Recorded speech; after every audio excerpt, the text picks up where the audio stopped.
and the Pharisees are following 9 out of 10 commands, and they're not following this one command, and that one command is this thing about killing your children for disobeying, right?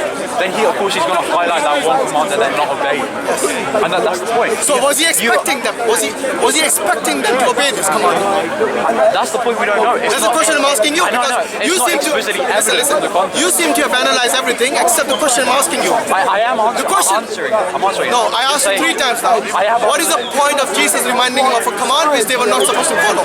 Because that was the one command that they weren't following. No, but they expected, based on Jesus, what they expected to follow. And my answer to that separate question, that specific question, is it is not explicitly evident from the context. No, but logically, rationally, listen. It's plausible to infer it. I'll give you that. Yes. But it's not logically necessitated. Okay. Would it be possible for it not to be a command that is valid?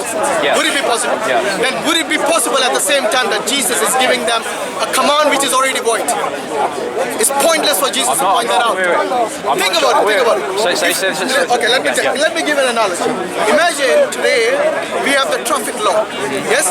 One of the traffic laws is that when somebody's crossing on the zebra line, yes, the cars should stop. Well, at least in this country, Alhamdulillah. In Britain, we got most of the people following this command. If the traffic law says that you have to stop, and somebody stops, then they are abiding by the law. But if the traffic law did not have this law, that you have to stop at the traffic law, so at the zebra crossing, or at the traffic lights, for example, then would there be any point of a traffic police officer come and remind the person who has crossed the zebra line without stopping when there were people crossing? Yes? Would there be any point? Sorry, attempting to cross. Yes? Would there be any point of him reminding of a command that is not applicable anymore? Probably not, but that's not fair. Don't say probably not. Fine, I'll say no. Be sincere. Okay, but that's not a fair analogy. That's not a fair analogy. Why is it not fair analogy? Okay, if a command is not applicable anymore, there wouldn't be any point anyone reminding you of that command. Is that right? Several reasons why the analogy doesn't work. First point was that in your analogy, you're not compensating for the other motivation, which we brought up, was the fact that Jesus is bringing up this command, irrespective of whether it's void or not, because of the fact that it's the command that they're not following. No, give me the analogy that I gave you. You said the analogy doesn't fit.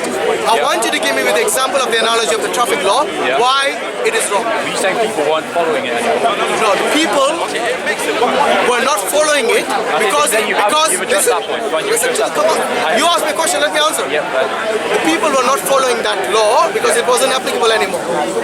But even then, the police officer comes and reminds them that this is the law which you should follow. You see what I mean? So if it is not applicable anymore, then there is no point of the police officer reminding them of the law which is null and void now.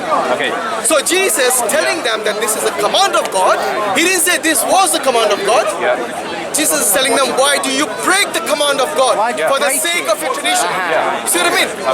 Does it mean it's not possible? Now it is confirmed that this was the law even then during the time of Jesus. Do you agree?